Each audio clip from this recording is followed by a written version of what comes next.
please. Please. Thank you. No problem.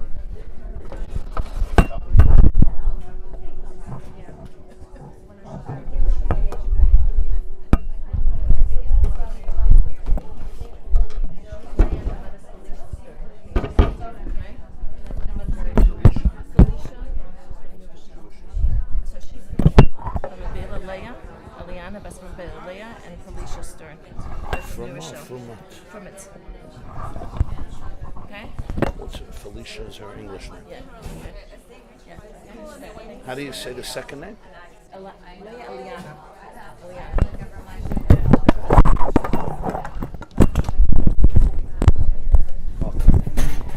Thank you for coming. Your enthusiasm is contagious and vivacious. Keeps us young and spirited. So thank you. Let's see what happened with our copies. Thank you.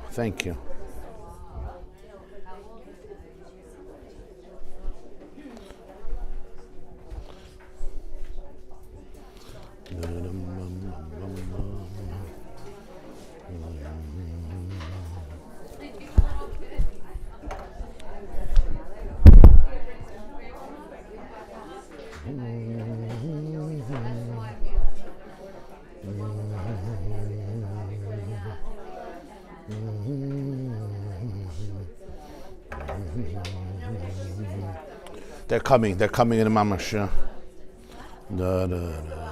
Oh, he's here? Oh, yeah, that's a good idea.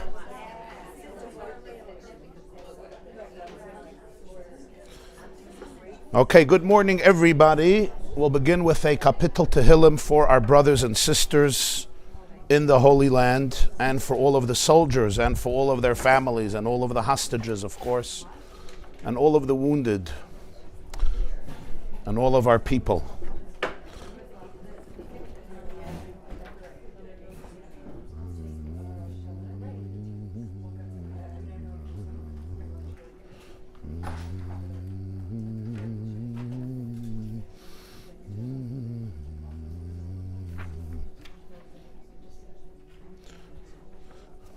Okay, we shall say together, Kapitel Kuf, Chaf, Gimel, Kapitel Kuf, Chaf, Gimel, which is 123, 123. I'll say loud, please feel free to join me. Kuf, Chaf, Gimel.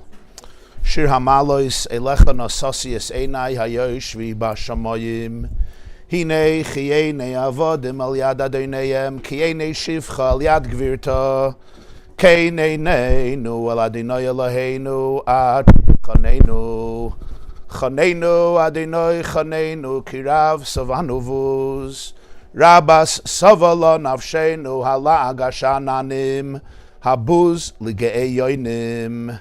And the next one, Kuf Chav Daled Shir Hamalois LeDavid Lulei Adinoi Shayalanu Yoimano Yisroel Lulei Adinoi Shayalanu Bekum Aleinu Adam Azai Chaim Blounu Bacharoi Sapam Bonu Azai Hamayim Shtafunu Nachla Avar Al Navshenu Azai Avar Al Navshenu Hamayim Azai Doinim Baruch Adinoi Shaloi Nesananu Teref L'Shineim Navshenu Kitzipur Nimla Tamipach Yokshim Hapach Nishbar Vanach Nimlatenu Azreinu B'Shem Adinoi Oisei Shamayim Va'aretz. And the last kapitel is Kuf Nun.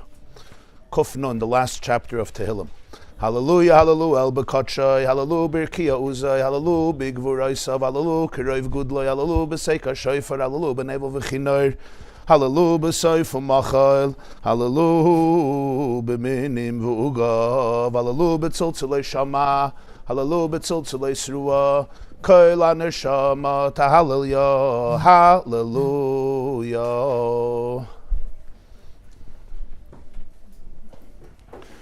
Okay. Just distributing the source sheets. I think there's 2 pages, right? Yeah.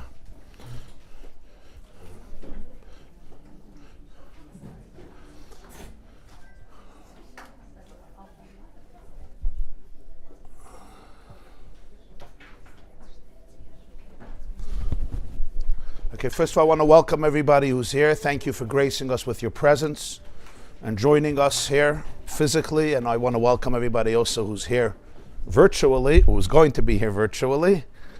But first and foremost, the people who not only see me, but I can also see them. So that helps a lot.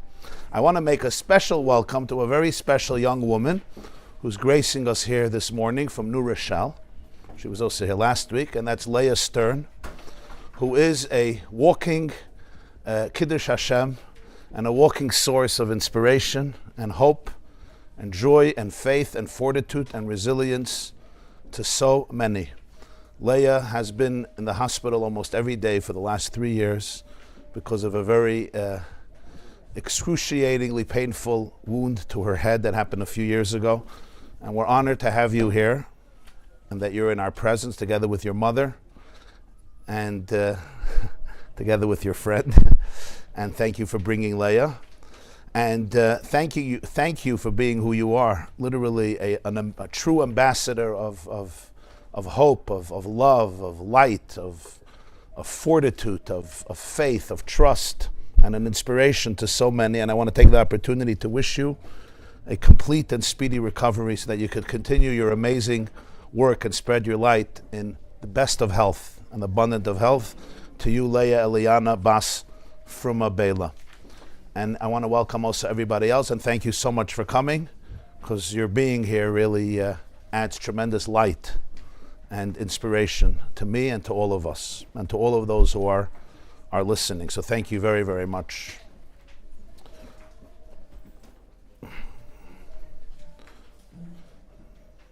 Today's class is dedicated by Yisroel Yitzchak HaKoyen and Chani Kaplan in memory of his mother Gittel Bas Azriel, in honor of her yahrzeit on the 15th day of Mar Cheshvan. Chayei Nishmas Tzura B'Tzar HaChaim. May your mother's soul be a continuous source of light and love and inspiration to you and the entire family and all of the Jewish people until the great moment of Ekitzu V'Rananu Sheikh Neyafar. Thank you so much for your partnership always. Okay, I didn't get a source sheet, so that will help. So I know what I'm supposed to teach. I don't want to take out the wrong class. Thank you. The pictures. Okay. So the source sheet has 2 pages. One is double-sided. The next one is pictures. 2 pictures. And we're going to be talking about these 2 people. Quite an interesting, amazing story. And the source sheets you can always retrieve later also on theyeshiva.net, where the class is loaded right now already and streamed, and also the source sheets are always there. We're going to address today, Be'ezer Hashem Yisbarach, with the grace of God, something that I think is relevant to at least to many, many of us, maybe most of us, maybe even all of us. And it's a very painful experience in life. Maybe it's one of the most painful experiences in life, precisely because it doesn't look or seem so painful. And what I'm referring to the fact is that a person could wake up in the morning. I guess I have to deal with the music today, so I'll speak loud. But if you get bored, you have music in the background, so you could focus in on the music. Usually Mrs. Klein asks him to shut it, but she's in the Holy Land, so you know who to ask? Okay, so this is a complex institution. There's a lot of pieces moving. Yeah.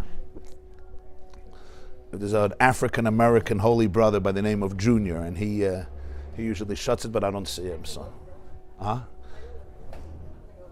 okay, if you want to hike, if you want to take a hike this morning, fine. Junior, he's like he's the man in charge. If you see him, if not, I'll speak loud. I don't want you to miss. Okay, fine. You'll hear Chazara.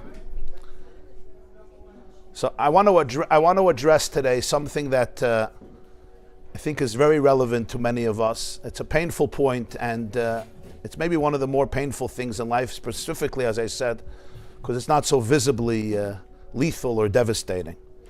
And that is, I think, the feeling that we know, I could wake up in the morning, go to work, do whatever I'm supposed to do, fulfill my to-do list quite well and quite functionally, fulfill many of the expectations anticipated from me or from you or from anybody.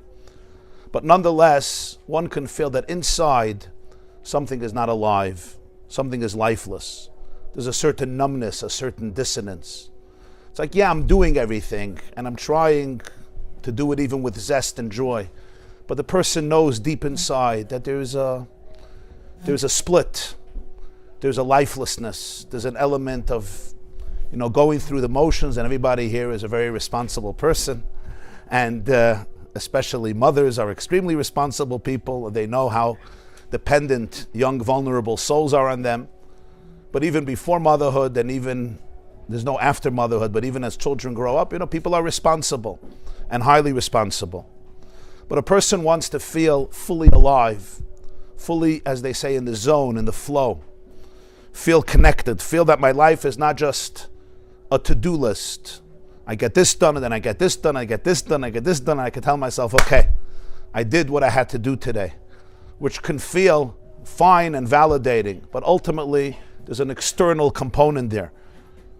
We want to feel life. We want to feel alive. We want to feel our relationships deeply, our relationship with ourselves, our relationship with life, our relationship with people around us, our relationship with Hashem, our relationship with the mitzvahs we do, with the Torah that we learn, with everything we're engaged in for ourselves and for others. But sometimes I feel my heart is plugged. It's like literally closed. The heart is in prison. I'm doing things as a technocrat, almost like on automatic. It's like you put the car on the cruise control and I'm going, but there's no soul. What's even more painful is it's so easy to become used to it. Because after weeks or months and years, it's like, what else is there to expect? Sometimes I can even convince myself that this is exactly how it's supposed to be. Isn't everybody like this? Are we not supposed to be on automatic? Life is just too complicated to go deeper. I just do what I have to do. So sometimes I can convince myself this is exactly how it's supposed to be. I can't even anticipate more. Somebody once said that many people live lives of quiet desperation. Who was it? Thoreau? Good poet. Quiet desperation. Quiet desperation means I'm not protesting. I'm not defiant. I'm not a bad girl or a bad boy. It's quiet. It's even quiet for myself. It's sometimes so quiet that I'm not even ready to face it because I don't have what to do. So I just become used to it, and I find ways of entertainment, of distraction. There's always a moment here of joy and here of nachas and a special thing and a special experience. But deep down, I feel like almost a split, a dissonance. There's my inner self, which I barely can have contact with, and my outer self, which I know shows up as a responsible human being to the tasks and functions that I have to do. And I tell myself the main thing is I'm do what I'm supposed to do, and then some smart people will even tell me, fake it till you make it. I've been doing it for 52 years, faking it, and when do you make it? I guess in Olam Haba, or maybe after Tchiyas HaMesim, but at some point everybody will make it. And deep down, the soul always knows the truth.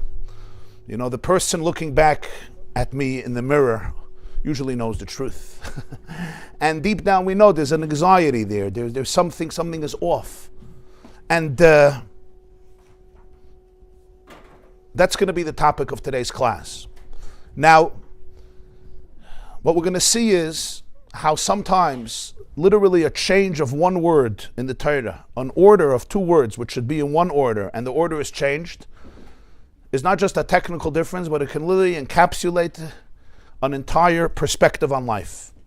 Today we're going to be studying a fantastic and really brilliant idea of one of the great personalities in Jewish history known as the Vilna Gaon, the Gaon of Vilna, literally the genius of Vilna, which is in Lithuania and used to be called Yerushalayim Delita, the Jerusalem of Lithuania, because of it being such a center of Jewish life in Eastern Europe. And he reveals a secret in Parshas Chayei that can help us at least begin to understand the difference between two ways of living. The difference between being alive and functioning as a machine that happens to breathe, and hopefully breathe well. When a person learns Torah, learning Torah is a multi-dimensional experience, meaning there's many methods, formulas, and ways of delving into anything we learn. Sometimes one can focus on the theme of a Parsha, the theme of a story, the theme of a mitzvah, the theme of a halacha. Sometimes we can focus on details, maybe on the reasoning, on one aspect, on one particular dimension, and these are all parts of learning. We all know Torah is called Pardes, it's an orchard.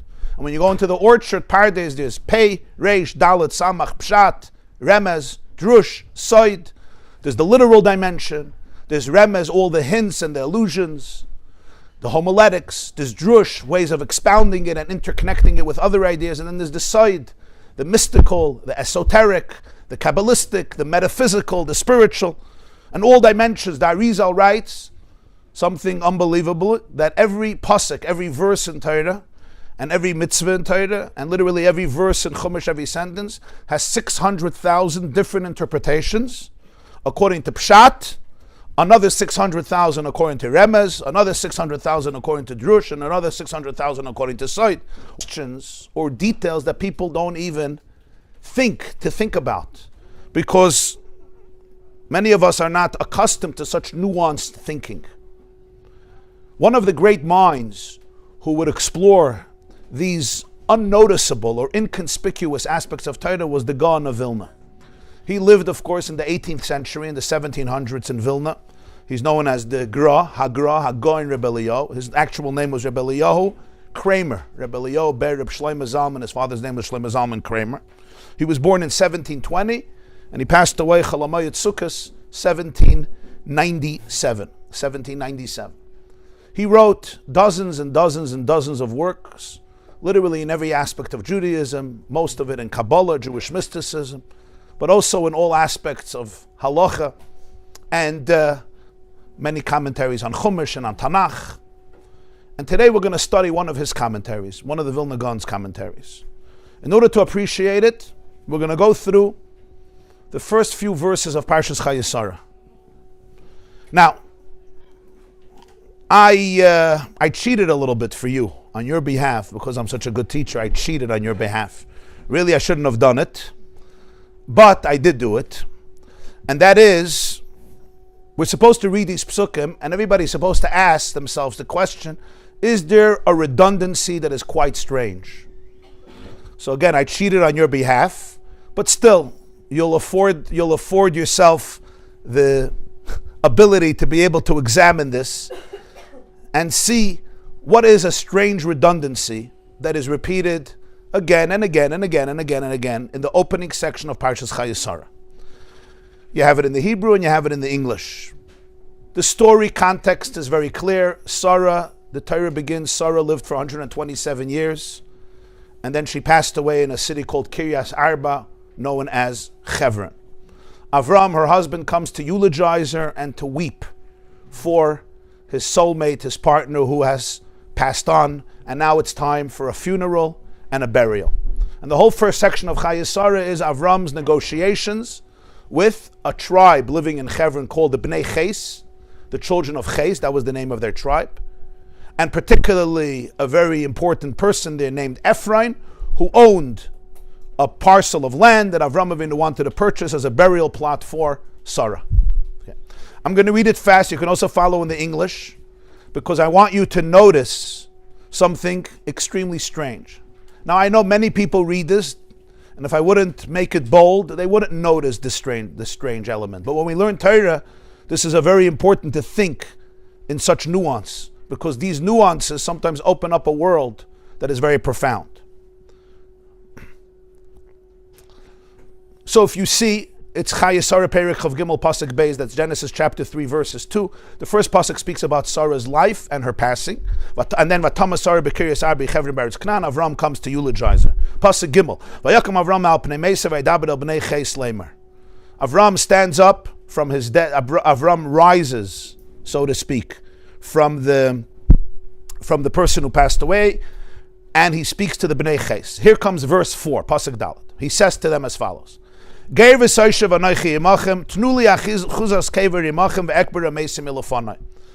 it also on top in English. I'm a stranger and I'm an inhabitant with you. Please give me a burial property with you. Why? So that I may bury my dead from before me.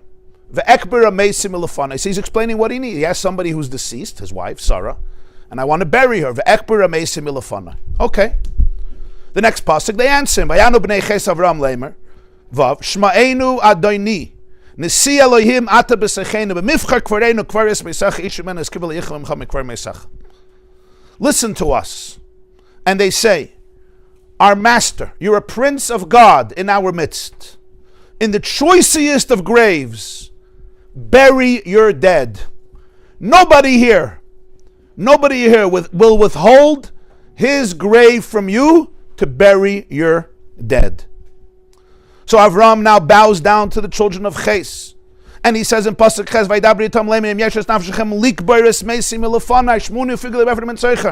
if you really want to help me, bury my dead, please give me a meeting with a man named Ephron, the son of Tzochar. I want a particular parcel of land. He has a cave called Machpelah at the edge of his field. And I want that cave for the burial plot for Sara. And we continue, Pasuk Yud, Ephron is sitting there. And he comes and he speaks to Avram Avinu, Pasuk Yud Aleph, and he says, no worries, you got it.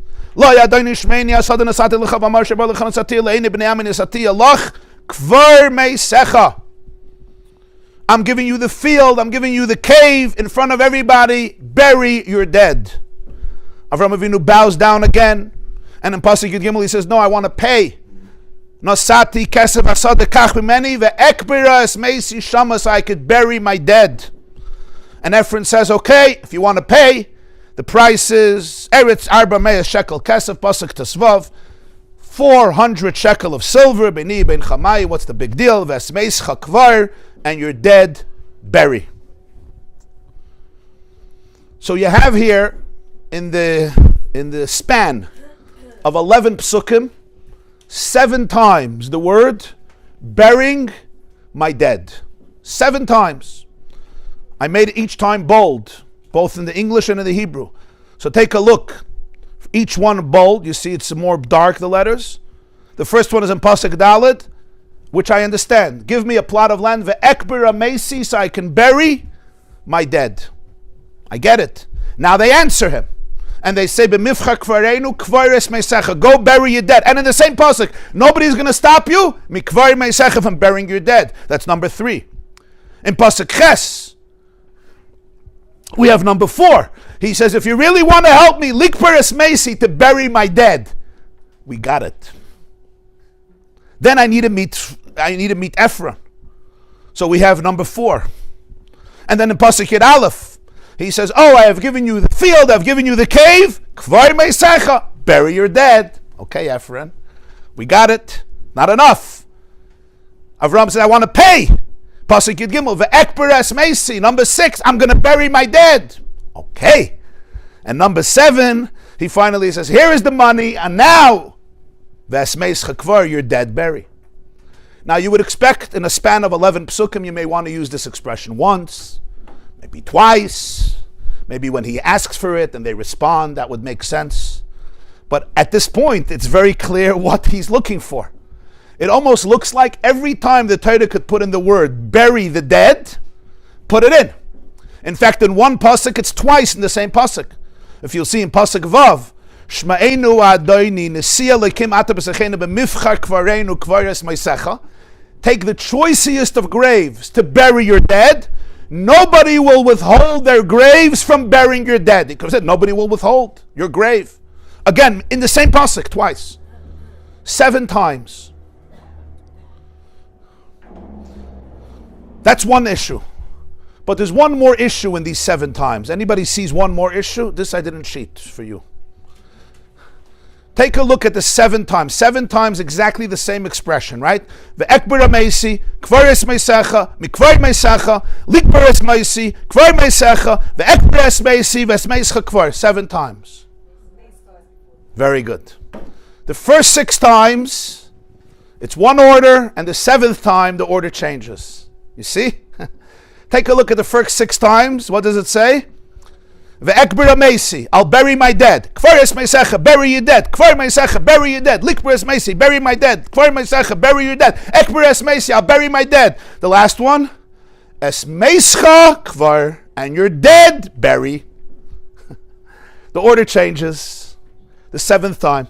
He could have said the 7th time also. What's the big deal? Give me 400 shekel kesef, ukvar es meischa, and bury your dead. The order changes only the 7th time. Meischa comes before kvar. I took the English from one of the websites. So I put it into the English, and then I wanted to see how the 7th time is translated into English. And I saw that they didn't translate it accurately. You see, that's where in English translations, you often are missing a major component. Now I understand grammatically they wanted to make it nice, so I changed it myself. But if you read the last line in English, what it said was, and bury your dead. Because you don't say in English, and your dead bury, right? So they just put, whenever they're trying to translate it accurately, but a translation is never accurate. Like this nuance, you would never figure out in the English, because it's consistent. You would still see that it's repeated 7 times. But it said the last time, and bury your dead. But I changed it myself. So it should be actually accurate, even though grammatically, I know we don't do that, it's wrong. But that's the whole point. The point is that the Torah is making this change. And your dead, bury, not bury your dead. So if you look in all the bold ones in English, the first 6 are accurate. Now the 7th one is also accurate, and the order is changed. Now one might say, who cares? So it says 7 times bury the dead. And once it says your dead, bury. I mean, who cares? Like, why are we making a big deal? But the truth is that since the Torah is divine, and every word is the Dvar Hashem, is the word of God, as the Rambam writes in Hilchos Tshuva in the Rules of Repentance chapter 3, that somebody who says that the Torah is not from God, even one pasuk or one word, they think that Moshe just made it up. They lose touch with the entire truth and authenticity of Torah. So this means that every word, including a change of 2 words in the order, even if the content is the same, has profound, and not just profound, but infinite significance, and on many different levels. Comes the Vilna Gaon, and he suggests both a brilliant and fantastic explanation. And he says, this is not a mistake at all. It's extremely precise. It's meticulous. Of course it says 7 times to bury the dead, because that's exactly what's going to be happening here. How many people are going to be buried in Maris HaMachpelah? At this point, he's only buying it for Sara, of course. But as we know in the future, Avram Avinu is going to be buried there. Adam and Chava were already buried. But how many are going to be buried? So you have Sara is being buried now. Then you'll have, of course, if you'll see right under next source, you have Avram and Sara. Sara is being buried now. Then you have Avram, so that's number 2. The next generation, Rivka is going to be buried there, and her husband Yitzchak will be buried there. The next generation, Leah will be buried there, and Yaakov will be buried there. Those are the 3 couples, Avram and Sara, Yitzchak and Rivka, Yaakov and Leah. Rachel, of course, was buried elsewhere in Bethlehem, near Ephrat, as we know in Parshas Vayishlach. But clearly in Parshas Vayechi, Yaakov Avinu tells Yosef and his children, I want to be buried in this cave. That's where Avram and Sara were buried. That's where my parents, Yitzchak and Rivka, were buried. That's where I buried Leah. And that's where I want to be buried. And therefore they bring Yaakov from Egypt back to Canaan and they bury him in Maris HaMachpelah. Now it's true. Adam and Chava were buried there earlier. It doesn't say that clearly in Chumash, but the Chazal tell us that Adam and Chava were buried there. And in fact, it's one of the reasons it was called Kiryat Arba. Arba is 4 because there were 4 couples. Adam and Chava, Avram and Sara, Yitzchak and Rivka, Yaakov and Leah. 4 couples. So there were 8 spots, 2 for each couple. But Adam and Chava, of course, were buried there in the past. Avram Avinu didn't have to purchase a burial plot for them. On the contrary, he purchased this plot because they were there. But who would be buried? Who was he purchasing it now to bury for the future? You have 6 people. Sara and Avram, Yitzchak and Rivka, Yaakov and Leah. 6 people. But wait, there was another person who made it into the Maris HaMachpelah. Esau, exactly. Esau. And this is one of those incredible and tragic and interesting and fascinating stories that the Gemara tells us in Maseches Soita, page 13, and it's also in Medrash and Pirkei de Rabbi Eliezer, and it's also Targum Yonis and Ben Uzziel and Parshas Vayechi, that when Yaakov's body was brought back to the Maris HaMachpelah, and as the Torah says in Parshas Vayechi, a huge entourage came from Egypt. First of all, you had the prime minister of Egypt himself, Yosef, his son, And you had all of Yosef's brothers, all the children, and you had the grandchildren. And you had friends and ministers and politicians and government representatives. The Torah says, Machane Kavod Moed, a huge camp of people, a huge entourage, a huge group of prominent people came from Egypt in order to escort Yaakov to his burial place. Vayhi Machane Kavod Moed. And then our sages tell us that when they arrived for the funeral, there was somebody waiting there. And he stopped the funeral. And this was Yaakov's good old twin brother by the name of Esau. And Esau said, this is theft. You guys are thugs. You don't have a right to bury Yaakov here. And he explained to them very clearly and very rationally. He said, Avram Avinu bought this place. There were 6 spots. 6 spots. Okay? First spot was Sara. Then there was Avram. So that's one couple. Yitzchak and Rivka. They took the other 2 spots. Yitzchak passed away. There were 2 spots left. Yitzchak died after Rivka. So he inherited it to 2 children. I'm the oldest. Yaakov is the youngest. Even if Yaakov bought the B'chaira, I'm still a brother. There were 2 spots. One went to Yaakov, one went to me. Yaakov gave his spot to Leah. Leah passed away before Yaakov. There's 1 spot left. I go there. It's my spot. This is my chelka. This is what Esau said. And by the way, just in parentheses, in a funny and mystical way, this was also a dream come true. Because who was Leah's shidduch? We all know, the Torah says that Lavan had 2 daughters, Rachel and Leah. Rivka had 2 sons, Esau and Yaakov. And everybody was saying the oldest to the oldest, and the youngest to the oldest. This is what all the yentas in the Middle East and in the Far East, thank you, everybody was saying, Hagdoila legadol, v'haktana lekatan. Rachel is the good shidduch for Yaakov, and Esau is a great shidduch for Leah. It didn't work out that way, as we know. But obviously there was some connection between Leah and Esau. And here, Esau wanted the plot, and he would be buried near Leah. He wouldn't get her in life. He would get her in death. So Esau contested this entire burial. What was the truth? The truth is Yaakov clearly told Yosef and his sons that I prepared this grave for me before. In other words, he bought it from Esau. And he paid a nice, handsome sum of money to his brother for his burial plot. Because Esau did own a piece over there. So Esau said, you're lying. They said, we have a deed. Esau said, show it to me. They forgot it in Egypt. They didn't think they'd have to bring it, so it was in Mitzrayim. So they had to send somebody. I don't know why they couldn't WhatsApp it. What do you think? It's a good question. I don't know. They could have asked Parsha to WhatsApp it. No, but Parsha didn't have WhatsApp. So they had to send somebody. Before the days of Federal Express, before the days of UPS, even before the days of a telegram or a telegraph. You had to actually physically do things. Naphtali was the great runner.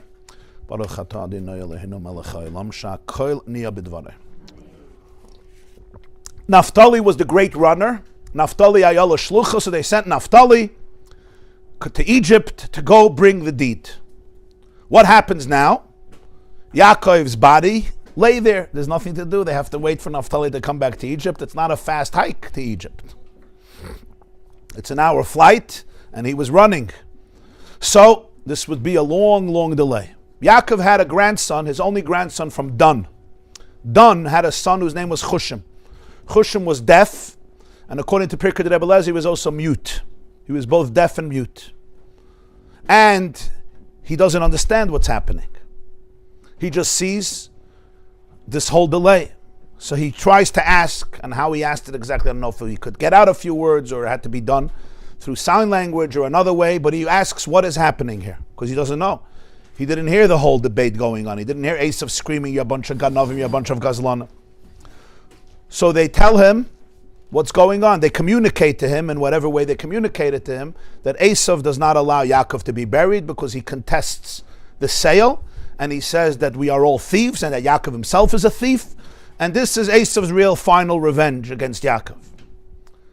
Chushim says, so we're going to wait now till Naphtali comes back, and Avi Abba Mutal bebizayin, and Yaakov is there, my grandfather is in disgrace, and he kills Esau. Whether he had an intention to kill him, he took a stick and hit him and it was a little too hard and he killed him, or he had an intention to kill him. There's different ways of reading the story, but Esau died. Esau was killed. And they buried Yaakov in Moras HaMachpelah. Now it's an interesting thing that that nobody else protested Esau. No, they argued with him and they sent Naphtali to do the deed. You had the prime minister of Egypt, the most powerful person in the world, second to the most powerful person in the world. You had Yehuda, you had Shimon, you had Levi. These were great warriors. Nobody did a thing. It took a grandson who was deaf and mute to stand up to Esau. Isn't that interesting? You had there the leadership of Egypt, which was the superpower of the time. Paro wasn't there, but everybody under Paro was there, beginning with Yosef. Yosef was royal. He was the prime minister of Egypt. He ran the economy of Egypt. He was the Mishnah Lamelech, the viceroy. Nobody did anything besides Chusham. Reb Chaim Shmulevitz, who was the Mir Rosh Hashiva, says in his Sichos Musar, he says precisely because Chusham was deaf.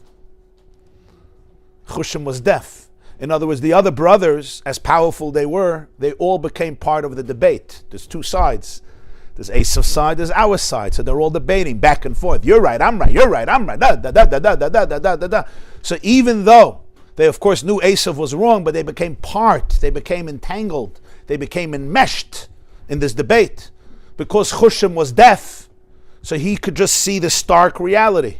Here is Yaakov, the third of our patriarchs, a man who epitomized holiness, and here's his brother who spent his life in murder and violence, finally taking his last revenge, and this was unbearable for him. So he attacked Esau. And the point is that sometimes being the very part of the debate is part of a problem, because there's no clarity anymore, there's no purity.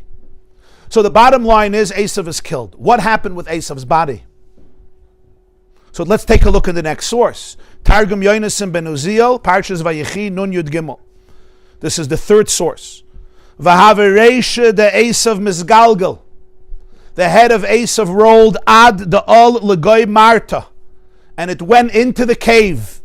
Ve'esnach, it rested, begoy itfe de Yitzchak, in the bosom, by the heart, by the chest of Yitzchak. So Esau's head, till today, is buried where?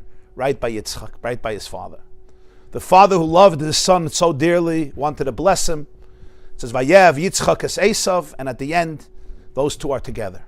The head of Esau is be'itfe de Yitzchak, in the bosom and the chest of Yitzchak. Avoy, his father. V'gufei, his body. Kavru b'noi de Esau b'chakal kvelta.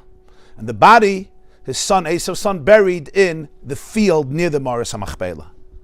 Ubasar kain kavru Yosef b'noi leYaakov b'ma'aras chakal kvelta, the Yizvan Avram. And then the children of Yaakov went and proceeded to bury Yaakov in the Moras HaMachpelah right near Leah.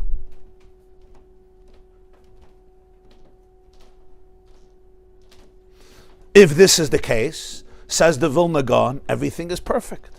Of course it says 7 times to bury the dead, because Avram Avinu was purchasing here a plot and a parcel of land to bury not one person, not 2 people, not 3 people, not 4, not 5, not 6, but 7. So even though he's not talking about it, nobody was born yet.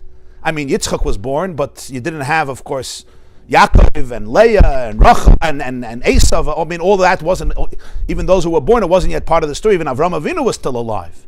But in the precision of Torah, which encompasses the past, the present, and the future, so when and also the future, so when Avram Avinu was purchasing this land, and he says, I want to bury my dead, or bury your dead, bury again and again and again and again, it's 7 times, because essentially this is a purchase for 7 people. Again, Adam and Chava were already there, so he didn't have to purchase it for them. But who is he purchasing it for? Avram and Sara, Yitzchak and Rivka, Yaakov and Leah, and finally number 7, which is Esau. So now if we go back to those original psukim, and you take a look at each time it's bold. The first one, Ve'ekbira Meisi, that's Sara. The second time, Kvaris Meisecha, that's Avram. The third time, Ikvar Meisecha, that's Rivka. The next time, Likbaris Meisi, that's Yitzchak. The next time is Kvar Meisecha, that's Leah. Ve'ekbaras Meisi, Yaakov. And the last one, Vesmeisecha Kvar Esau. So now we know why the order was changed. Of course the order was changed, because number 7 was a completely different type of person than the first 6. So this number 7 can't be the same, the order. It's a completely different order. What's the explanation in the change of order? The first 6, of course, were tzaddikim. They were holy people, holy women and men. The 7th was Esau. Esau is called Esau Harasha. What's the difference between the two? So if you take a look in your next source, the Gemara says in Bracha is Daf Yud Ches, something very fascinating. Tzaddikim b'misasa nikru Chaim, Rishayim b'chayim kriyim Mesa. Tzaddikim, even after their passing, they're still called alive. Rishayim, even while they're alive, they're called Misa, they're called lifeless. What is the explanation in this? That a tzaddik, even after he or she passes away, you could still say they're alive. Tzaddikim af b'misasa nikru Chaim. And a Rasha, even when they're alive, you can already say dead man walking. What's the explanation in this? How are we supposed to understand this? So the explanation in this is, and here we come to an examination about how we define life. What does life mean? What does it mean when we talk about a tzaddik? We're not only talking about a tzaddik in terms of a superhuman being who's just holy and righteous. As the Pasuk says, "Va'amich kulam tzaddikim," there's a tzaddik in each person. But what does that mean? What does the tzaddik in each person represent? The life of a tzaddik means a life that is a channel for the inner divine consciousness of the soul, of the neshama. So the guf, the body, is a channel. It's a vehicle that channels and facilitates the soul. You would say like it's a physical channel for the divine light cruising and vibrating and pulsating in this person. So the body is like the physical manifestation of divine consciousness. A wonderful example would be, and I know it's not a perfect example, but it's, I think, a very good example. I heard it years ago, I think, from Rabbi David Aaron, but I love the example. If you have a wire, and the wire is plugged in, and the wire channels the electricity into whatever it's plugged in, into the machine that has this plug. So for example, I have a laptop computer, or you have an air conditioner in the house, or you have a vacuum cleaner, you have a refrigerator. And when the refrigerator is plugged in, so the plug channels the electricity, so now the refrigerator is, so to speak, alive with electricity. Or the computer is working, or the phone is working, or the air conditioner is working, or the vacuum cleaner is working, or whatever else is using this electricity. Now, if somebody unplugs the wire, is anybody going to say, "Oh, the electricity died"? Electrons don't die. So what happened? Unplugged. What does unplugged mean? Unplugged means that the refrigerator can't channel the electricity anymore, so the food won't stay cold. The food is going to get spoiled. Or the laptop goes off. Or the phone is not working. Or the air conditioner starts. But the electricity doesn't die. The electricity just goes back to the source of electricity. Electricity was also here thousands of years before anybody knew it exists. We didn't invent electricity, we discovered electricity. The wire channels it. If you unplug the wire, the electricity doesn't die, it's just not channeled through the wire. That's why, when you talk about a tzaddik, av b'misasa nikru Chaim, what does death mean? Their electricity doesn't die, a soul doesn't die, consciousness doesn't die, there's no such a thing. Life, anything that's really alive doesn't die. If electrons don't die, divine light doesn't die. What happens is, the plug is not channeling it. So when I look at the refrigerator, I look at the computer, it's off. When somebody's physically alive, it means the neshama is being channeled through the guf. When somebody passes away, chas v'shalom, they don't die, the soul doesn't die. It's just not channeled through the physical vehicle, this wire. They're really, you could call it, death is really unplugged. But the soul is eternal, the soul continues. Since the tzaddik, the primary life is the soul, the body is a vehicle, so their life continues. Actually, it continues in an even more powerful way, because it's not contained by the limit of the body. When they were life, it's contained by the body. If you take a look in the next source, second to the last line, Tanya, Igeres HaKodesh Chav Zayin, the Baal Tanya writes, Kenoida, and he wrote this after the passing of Reb Menachem Mendel of Horodok. Reb Mendel of Vitebsk was one of the great students of the Maggid and his own teacher, the Pri Aretz. Kenoida, it's known, Chayei HaTzadik Einam Chayim Psorim. The life of a tzaddik is not flesh, it's not life of flesh. Kiyim Chayim Ruchnim. It's a spiritual life. Shehem emuna, yira, va'ava. The life of the tzaddik consists of three things: emuna, faith; yira, awe; ava, love. You say, what do you mean it's not a physical life? The person has to eat. The person has to sleep. The person has to drink. The person has to breathe. The person has to tend to their physical needs. What do you mean, einam chayim b'sarim? The pshat is, of course, it comes into the body, but it's not. Doesn't exist and end with the physical reality. The physical reality is a plug. It's a channel for what? For emunah, for yira, and for ava. But that's what they are. The life is faith, awe, and love. That's life. That is their inner oxygen, their inner consciousness. When they're physically alive, it's being channeled through the body, which is amazing, and we're grateful for every moment of it. So that's why the Gemara says, even after the tzaddik passes away, nothing happened to their life. The emunah is not gone, the yira is not gone, the ava is not gone, the soul is not gone, the electricity is not gone. When I look at the body, I can't see it. Because the refrigerator is not facilitated. Again, I'm not comparing the refrigerator to your body and electrons to your soul. It's just a nice metaphor to explain the idea that the refrigerator is not facilitating the electricity, but doesn't mean the electricity died. So for physical eyes, we call it death, because I only relate to the refrigerator. I don't see electricity. Nobody ever saw electricity. We see the symptoms of electricity. So I see the refrigerator. Oh, it's dead. The refrigerator is not facilitating this energy. That's the difference. Furthermore, the Gemara says, the last source, Tainis Dafei Amid Bais, Yaakov Avinu lo yimes. Yaakov didn't die. What do you mean he didn't die? So the Gemara, Mazari b'chayim afu b'chayim. Just as his children are alive, he's alive. So this again has two interpretations. Number one, Yaakov Avinu didn't die. Reb Tzadok HaKohen of Lublin writes something fantastic. He says, if somebody's wearing a suit, or somebody's wearing a dress or a gown, let's say my suit gets old or dirty or filthy or whatever, it's not wearable. So I take it off. I take off the jacket, I go buy a new jacket. So somebody's going to say, oi, what are you doing? You're dying. I'm not dying, my suit died. It's like changing your car, or changing your computer, or changing your suit. By Yaakov Avinu was so clear that the body is a lavush, it's a garment. So the fact that he removed his soul from the body was not called mace, because he was never identified as only as a physical being. If somebody identifies completely as a physical being, so it's like, I am my suit. If I don't have a suit, I'm gone. Like people who are identified by their clothes. If I don't have this watch, I don't have this clothes, there's no me.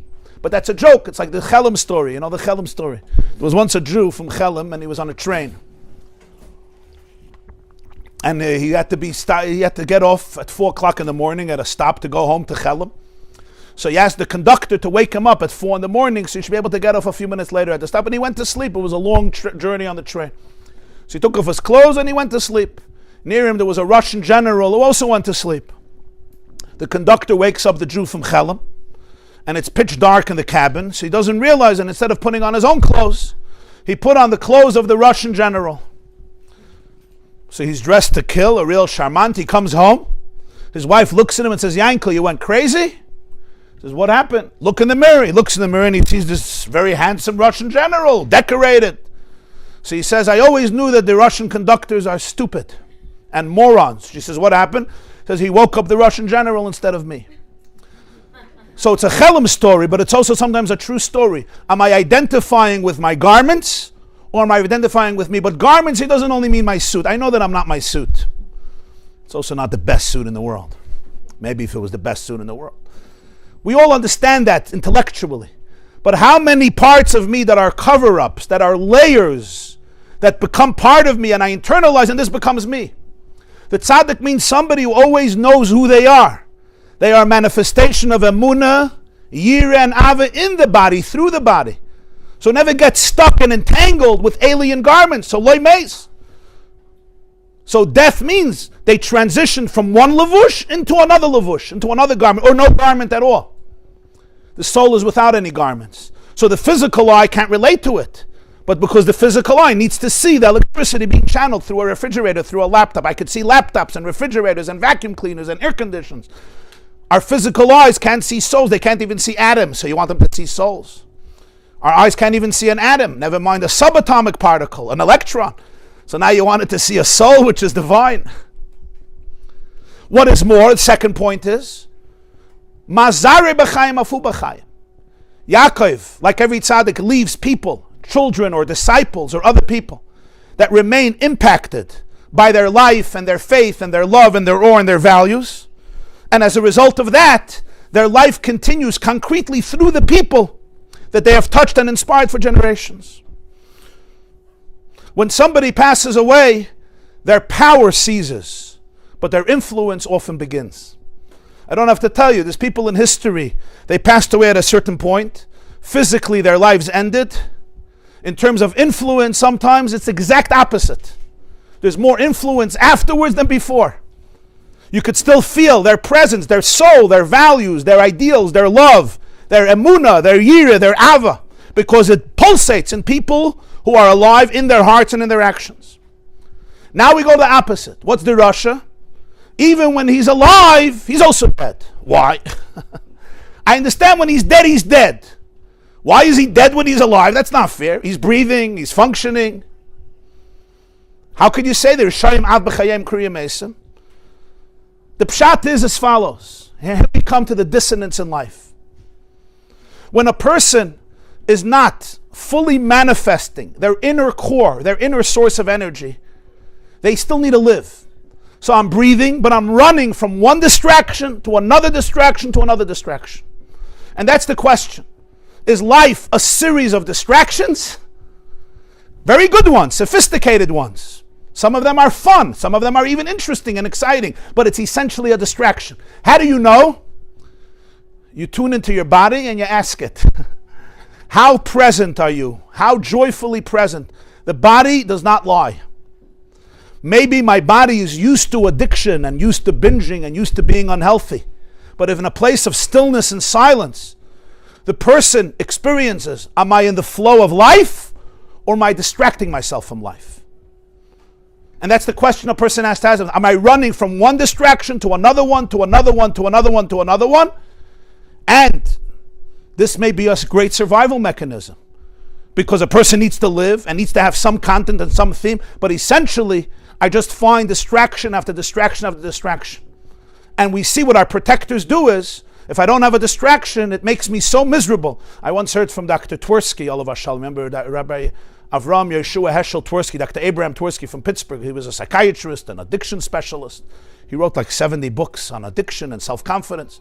So he said that the doctor once, he said this publicly, so I could say it.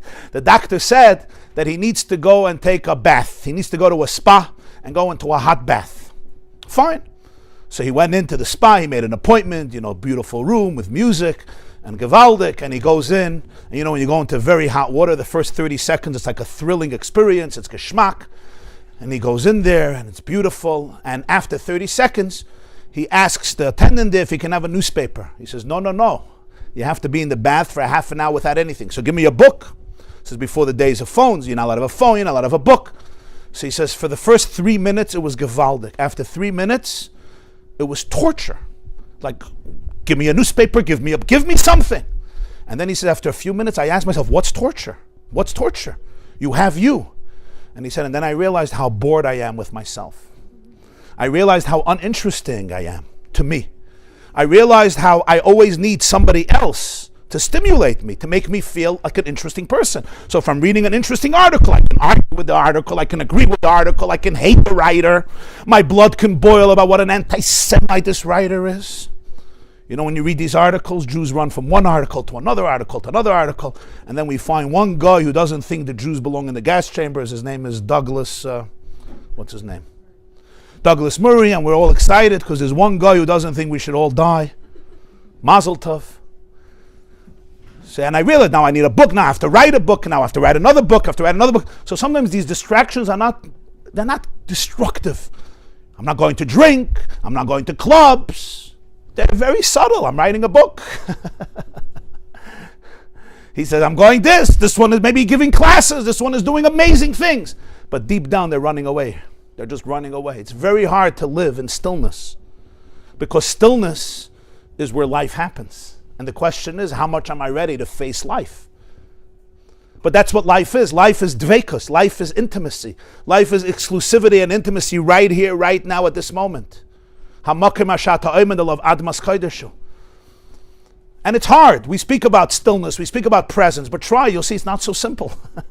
Because our protectors have developed so many mechanisms and skills to distract us. And if we're good people, that make sure to do good distractions. I'm answering emails. Well, I'm answering. What do you think I'm doing? I'm not gambling on my phone. I'm answering emails. I'm shopping. How could, you're going to stop shopping? How are your kids going to live if you don't shop? It's very scary to be with yourself. I know. I know. Point well taken, Jacobson. Point well taken. Scary and at least uncomfortable. Even if not scary, uncomfortable. And the uncomfort is the outer layer of fear, which is the outer layer of shame, which is the outer layer of pain. So the system doesn't want to go there. There's only one challenge, and the challenge is, it's not a challenge, it's an opportunity. Behind all that pain is where I'm alive. Behind all that pain is where your life is. So when we speak about Russia, we're not here talking about like you look at Russia, Marusha, an evil, horrible, sick, toxic, poisonous, violent human being. The word Russia means misaligned. I'm not aligned. My physical life is not in alignment with my inner life. My mental space is not in alignment with my soul. That's what we mean. So a person can be functional, very functional. But deep down, there's a voice that says, I feel like a machine. I feel like I'm on automatic. I'm not joyfully present. Why am I not joyfully present? I'm sitting with my children. What can be better than that? People ask, they should be able to sit with a child and you could play a game with a child. Why am I not present? So we always have a good reason. Because Shabbos is coming in 4 days. Who's going to cook for Shabbos? You? The laundry.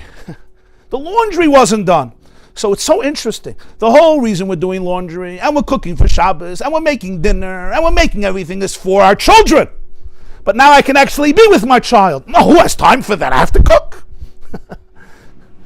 It has nothing to do with cooking. It has to do with avoiding presence. We have wonderful excuses because we're good people. It's not like I'm abandoning my child to go do horrible things. I'm not a narcissist. I'm going to do things for this child. But to be with you presently and serenely, I don't have time, sorry. Somebody got to be your mother. Is it true, Mushki, what I'm saying? You agree with me? Okay.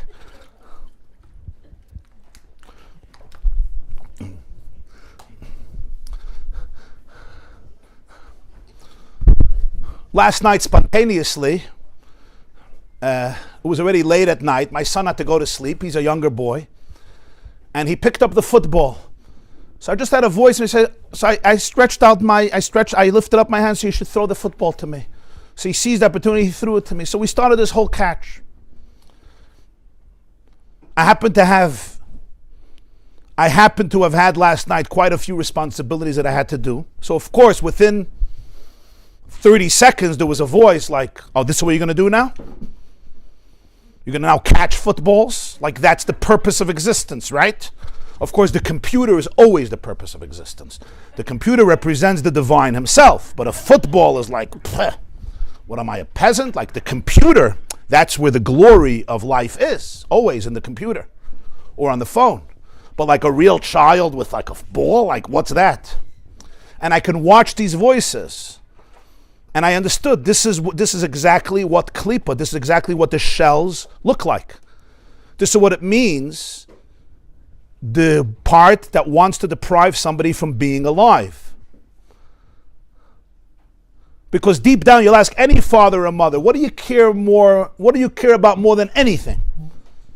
And they'll always tell you, of course, one of the first things is their family.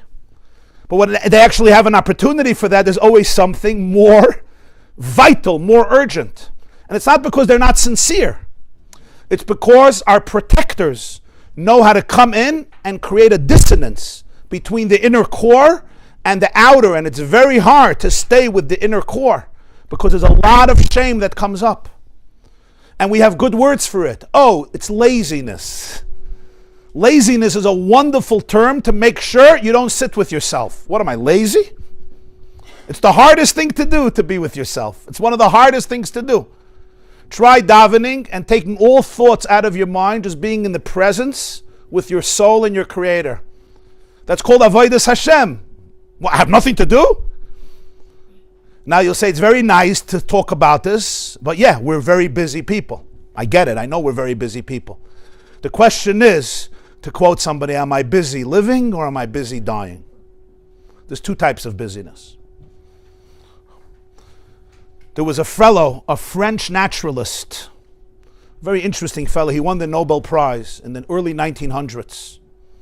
And he did an experiment on caterpillars.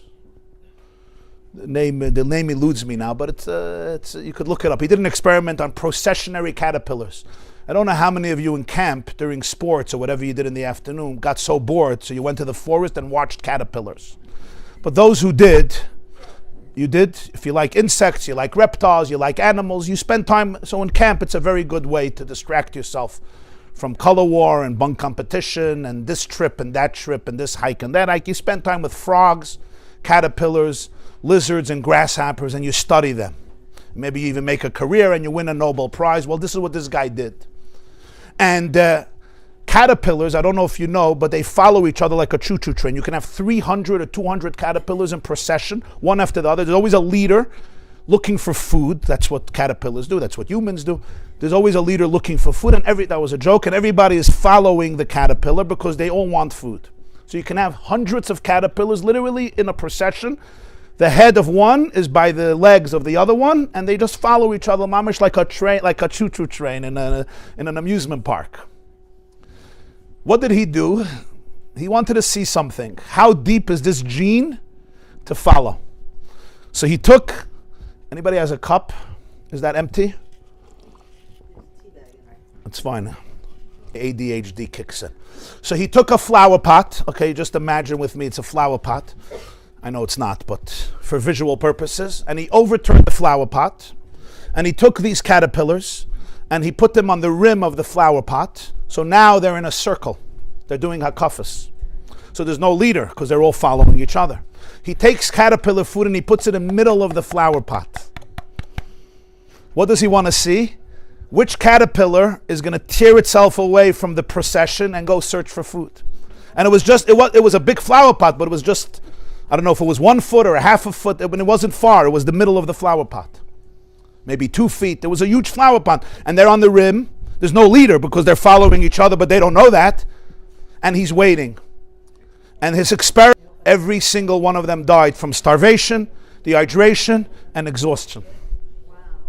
Why? The instinct to be in the procession was so powerful.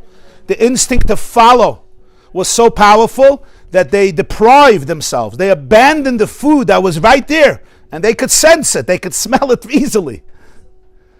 But they will not leave the circle. That's how powerful it was. And they all died. That's why they're called processionary caterpillars. And when I read about it the first time, I thought to myself, maybe it's not only true about caterpillars. Maybe it's not only true about caterpillars. Sometimes it's true about people. The instinct to be able to say, I'm part of the circle, I'm part of the group, is sometimes so powerful, I will starve emotionally to death. But at least I'm part of the circle. I'm not going to be the lone, Michigana, weird, absurd, who we always knew she was a little crazy. To tear myself away and go for the food. But it's a choice people have to make. Am I busy living or am I busy dying? Now the caterpillars have a trick. They never stopped working. They're always going in circles. They confused being busy with living. Being busy doesn't mean you're alive. People are busy dying every day. Being busy doesn't mean I'm alive. Sometimes the busyness just covers up my death because I'm busy. These caterpillars thought they were very busy. They weren't stopping for a second. But where were they going? They were marching towards their demise, not towards their life. And sometimes what seems like not being busy is very much alive. It's presence. We don't worship busyness. We worship truth, God. Connection, authenticity, MS. But busyness is the best cover-up that ever existed for the Jewish psyche. because it takes away guilt. I'm busy. I'm not a couch potato. I'm busy. What are you busy with? I don't know, but I'm busy. You know what I'm busy with? I'm busy not feeling my emotions. That's what I'm busy with. I'm busy distracting myself from anything that will bring up my inner stuff that I don't want to face. So I create dissonance and I create distractions. Now I'm stressed, I go eat. I already ate dinner. Why am I eating again? I'm talking about me, not anybody here. I ate dinner, I'm fine. Because the body has lost its own. And worse comes to worse, you come here, there's always cookie and cake and cholent, and somebody brings dinner here from the Pidyon Abben. So there's always a dinner here with some kugel.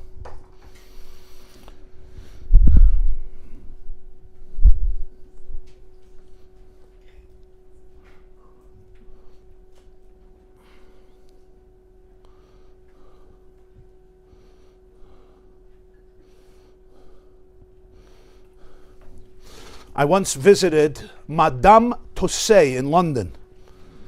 You ever went there? It's a wax museum. They have all these personalities and they're sculptured out of wax, and it's brilliant how they do it.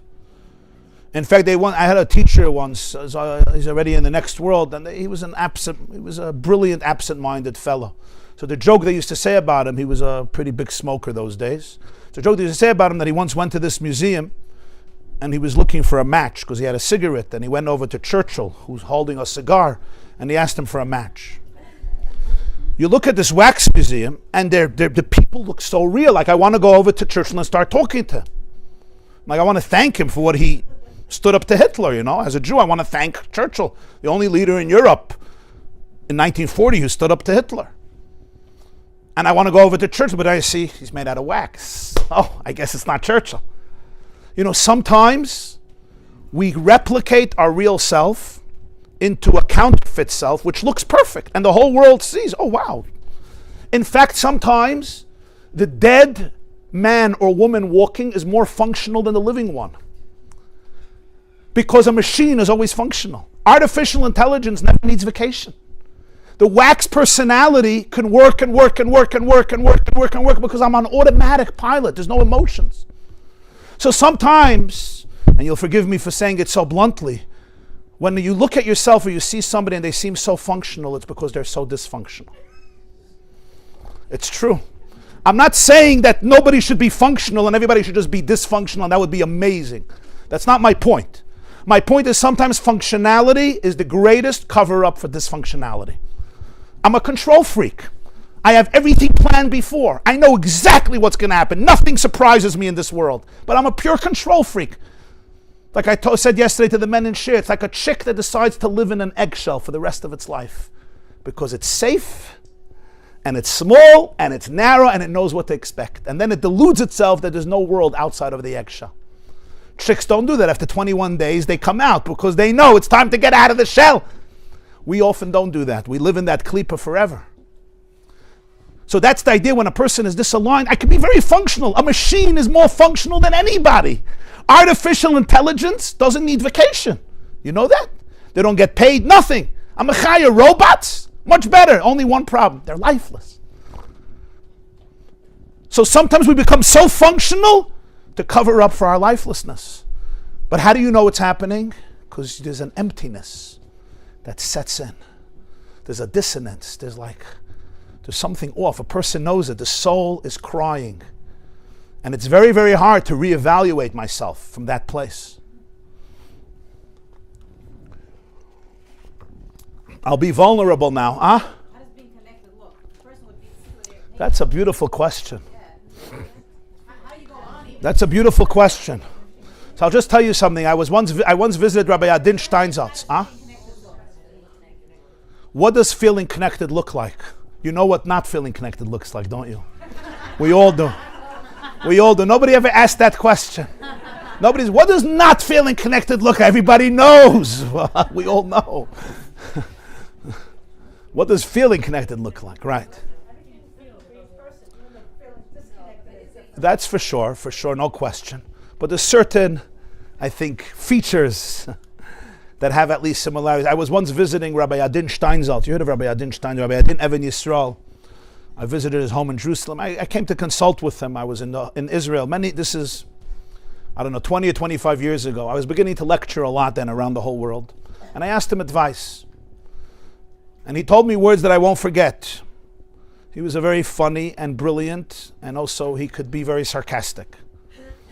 And he said to me, he said, I hear from my wife that you're good, because she went to some lecture. And my wife is intelligent, and she knows how to criticize, so you're probably very good. If you're good now, in 5 years you'll be much better. In 10 years you'll be even better. You'll probably be so good that when people invite you to give a lecture, you won't even have to ask them for the topic. You'll have filing cabinets in your brain for each topic. You'll come to the pulpit, look at the crowd, read the crowd. You'll look at the flyer, what's the topic? Oh, marriage. You'll pull out the filing cabinet, you'll take out the file on marriage, and you have an hour lecture, jokes, stories, ideas, insights, perspectives. You're going to get a standing ovation for 30 seconds and a paycheck. Thank you for not forgetting. Appreciate it. You said I should have said first the check and then the standing ovation. That depends on the levels of insecurity. And you'll go home. They're happy. They got it. They were entertained. You're happy. You got your validation. Your ego is happy for 6 minutes. You got your check. You have what to eat. Fine, next. He says, you'll do this for 25 years.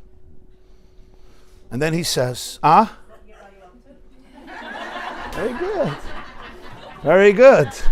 It's now 25 years, actually. La'erech, approximately.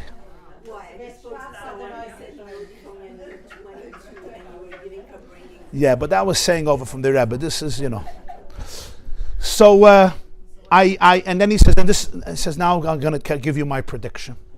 It's going to be 25 years from now. You're doing this constantly. And one day he would speak quietly. He says, and one morning you're going to wake up. And you're going to get out of bed. And you're going to look in the mirror. And you'll see that there's nothing in the mirror. The only thing you see in the mirror is a mouthpiece. That's it. And at that moment, you will know that you have successfully died. That's my advice to you. That was it. That's what he said. Now, of course, his point was exactly this point. That the great danger in this field, my field, but anybody else's field, whatever that means for them, is you'll become a mouthpiece. And a mouthpiece is not alive. A mouthpiece is excellent. A mouthpiece can be more functional than anything else. A mouthpiece can have all the right programs installed. A mouthpiece can get the job done, but internally it's dead. Will the crowd know it? Some sensitive people will know it, some won't. Probably many don't. Some do. Depends where a person is, which frequency they're tuned into. We can see in others only what we're capable of seeing in ourselves. So people are very sensitive to this. They know it. A lot of people don't know these things. But his point wasn't for other people. His point was for me. So that's a classic example where sometimes the most successful and even productive people, and they're actually doing good things. They're not doing bad. You see, this is not, he wasn't accusing me of being a criminal and preaching for 25 years horrible. No, you're saying good things.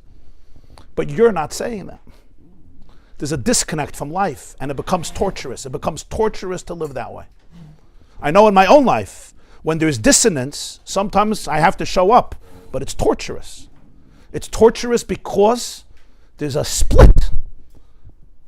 And that split, you cannot get rid of through distractions. And you cannot get rid of through validation. And you cannot get rid of through running to another gig or running to another thing. And you cannot get rid of it through anything external, because it's the truth speaking. It's the soul speaking. It's God as in exile. As long as I'm going to be in exile, nobody is going to take you out of exile. Feeling connected, what does it look like? The most important thing, what it looks like is that a person is present in life. The brain usually will take us anywhere and everywhere not to go there. I know sometimes, I've spoken for many, many years to audiences, I would say, around the world. And there were moments I got up and I was just not there. I felt nothing. I had a job to do. I had a job to do and I did it. Sometimes better than others, but I came home feeling like a mouthpiece, an empty mouthpiece. And of course, what did I do afterwards? I made sure to eat, 3 dinners. Because we got to do something with the pain. And it's very hard to sit with that. Because under that pain, that's where the life is. It's always under the pain. That's why people who are afraid of grief and of pain could never touch the core of their life.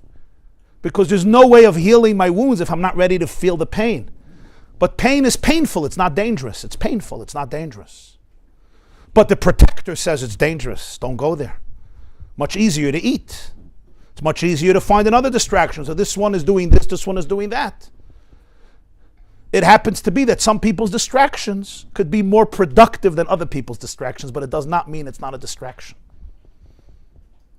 So now, it all becomes clear. Come back and see the difference. You see the difference now? The first 6 times it says what? Now the Vilna Gaon comes back and says it's all in one word. The first 6 times were tzaddikim, so it says each time, Ve'ekber amesi, I will bury my dead. The last time it says, and your dead you'll bury. When did each one of them die? The first 6, the death says after the burial.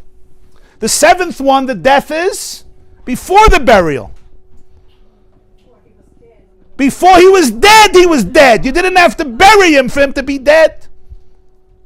He was dead when he was alive, he was dead. Rishayim b'chayim kriyim esim. Tzadikim b'misasam kriyim chayim.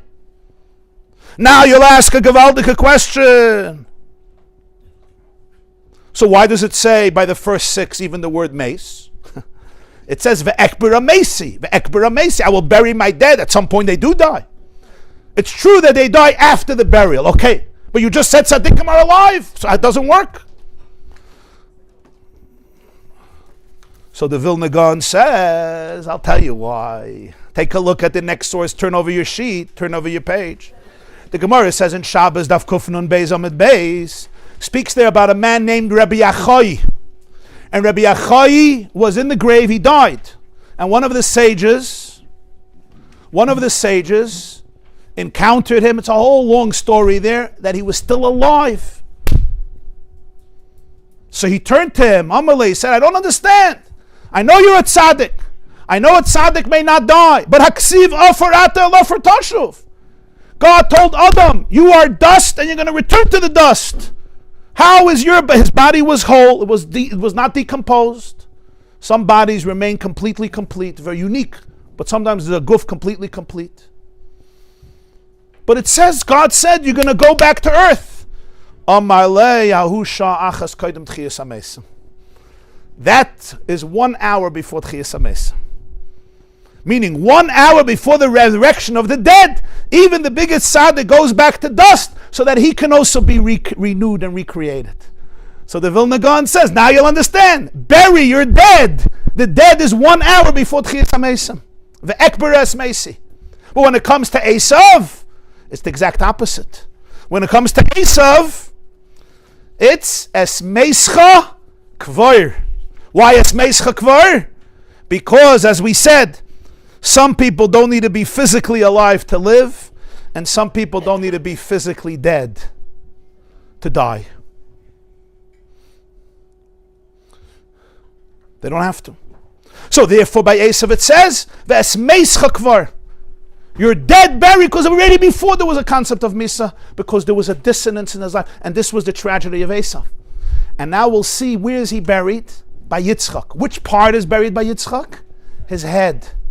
Now we all know there's a halacha, you're not supposed to bury a Rasha near a tzaddik. It's a halacha. Not only that, in Tanakh there's a story of Tchiyas HaMesim. There was a Rasha that was buried near a Navi, and the body got up and moved. If you remember your Tanakh, Malachim Bais. So how can thousands of years Esau be not only near Yitzchak, but mamish in the heart of Yitzchak? The answer is, Esau was a split personality. There's Esau and there's Esau. There's the source of Esau, the head of Esau, and there is the body of Esau. What does that mean? Esau in his source is not a bad boy. Esau in his source is not a Rashi. He's a product of Yitzchak and Rivka. He had good genes. In the womb, he was already gravitating to idolatry. We know he was kicking Rivka, boom, boom. That's why her pregnancy was so tumultuous. Esau was struggling with something, but it doesn't make you bad. There are children who struggle with things that other children don't struggle with. It doesn't make them bad. Actually, it makes them great. It gives them a different opportunity. Not everybody is playing in the same arena of life. Some people have a challenge in this area. Some people are blessed in this area. It's always uneducational and very often clueless and completely callous to compare one person to another person of how they're successful with this struggle when you're in a completely different world. For what one person is meaningless, for the other person could be a fight of a lifetime. Those of you who don't know what social anxiety is because you never had a day of it, if you look at somebody who has social anxiety every moment when they meet somebody, even one person to have social anxiety, never mind they're walking into a bar mitzvah or a wedding, they're about to have a heart attack. As a Jewish comedian once said, that you know that most people would rather die than be public speakers. That's how public speaking is so shameful for many people. They'd rather be dead. That means if you're at a funeral, chances are, and you have to give the eulogy, chances are they want to be in the coffin rather than give the eulogy. This was his joke. Somebody who's dealing with this anxiety, you tell them, oh, what's the big deal? The people are not dangerous. It's like, I don't have it. It's a very strange way to compare yourself to them, to compare yourself to somebody else, because you have to know where the person is. Esau's role was a different role. He had different challenges, different struggles, but in his essence, he wasn't bad. He just had a different path. The tragedy of Esau was disconnection. So which part of him was buried near Yitzchak? His source, his roish, his source, his makar, his roots. The tragedy of Esau was dissonance. The electricity wasn't being manifested. The soul wasn't showing up. Esau at his core was also holy. That's why Yitzchak wanted to bless him. He wanted to redeem him. And that's why he belonged by his father. That part of him wasn't a Russia. But the point here is that the tragedy of Esau was that he couldn't connect with that. There was a disconnect. A person never has to invent their life. The life is there. It's like electricity. We don't invent it. We discover it. You have to discover your life, not invent it. The soul is alive. The soul is a chelik elekami mal. You don't have to invent God. You don't have to invent your soul. But I needed to discover it. So therefore, by Esau, there was this split. That's what makes the death so painful. Even before he died. Because he couldn't manifest himself. And that's why Esau was always running. Of course he came home starving. We call him Edom. Why do we call him Edom? Because the lentils were red. I'm asking you, if I had red lentils yesterday, you're going to start calling me Rabbi why red? If I had white cheesecake, you're going to call me white? And if I have brownie cake, so suddenly you're going to call me brown? I mean, I don't understand. He ate red stuff, so that's his name, Edom? If I would be named for everything I eat, I mean, how many names would I have?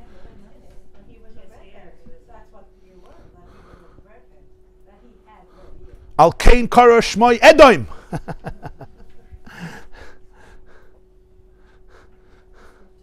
But there's a very profound symbolism here. Could you bring me a chumash? You mind bringing me a chumash, one of the blue chumashim? You mind in the shelf behind you over there? On the bottom, all the way on the bottom, a blue chumash. All the way, the last shelf.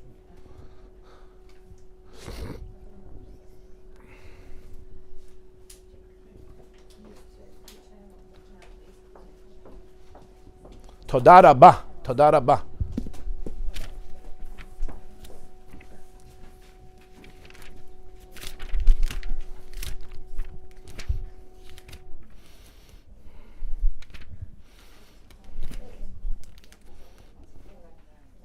He tells Yaakov, give me this Adin. Al Kain Karosh Moy Edom. That's your name. I understand if you tell me he was born Admoini, that's when they should have called him Edom.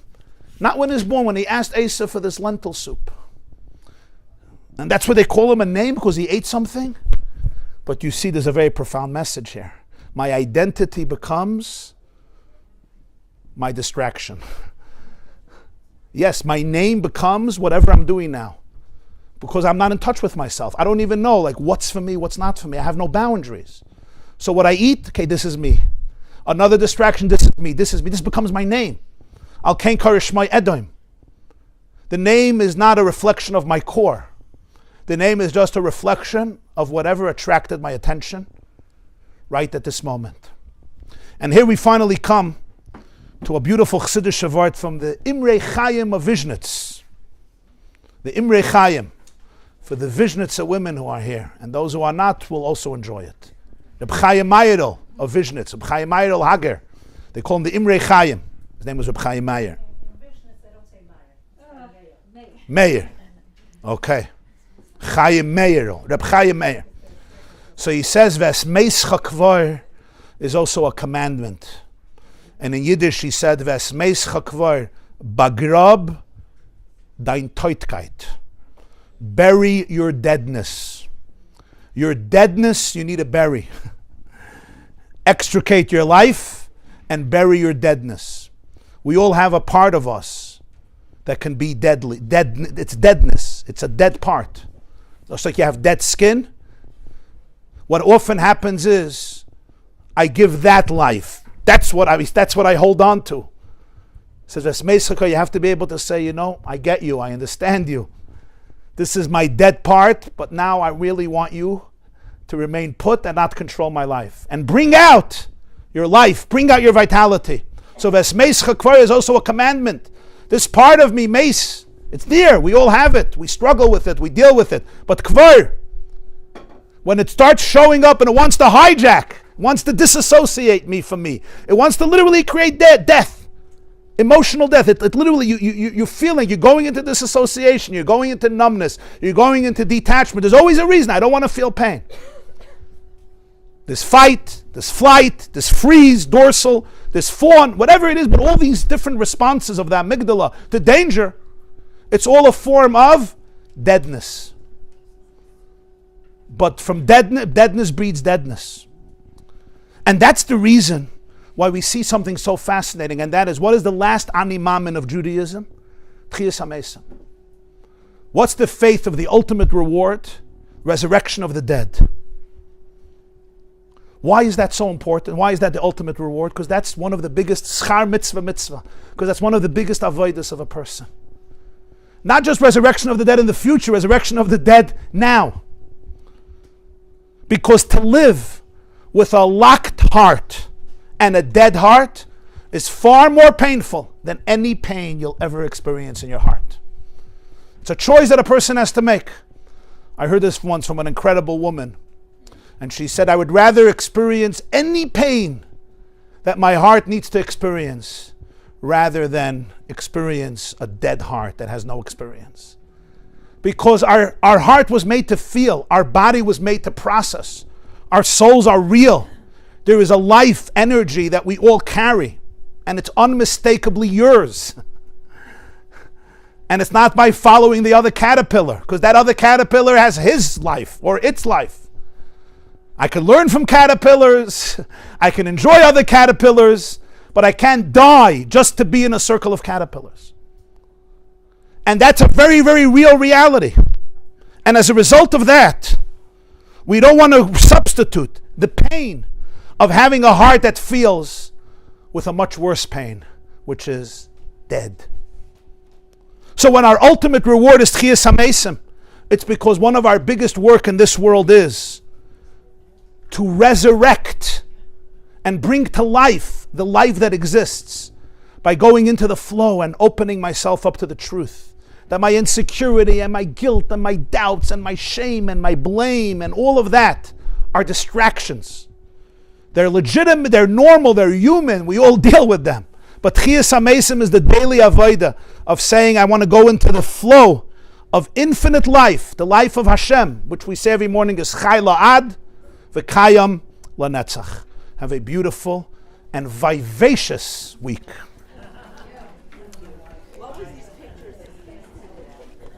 I didn't get to that. We'll have to do that in another class. It was interesting, but I saw my time was running out. We'll get to it in another class. Be'ezer Hashem. Thank you. A lot of hatzlacha. Thank you for coming.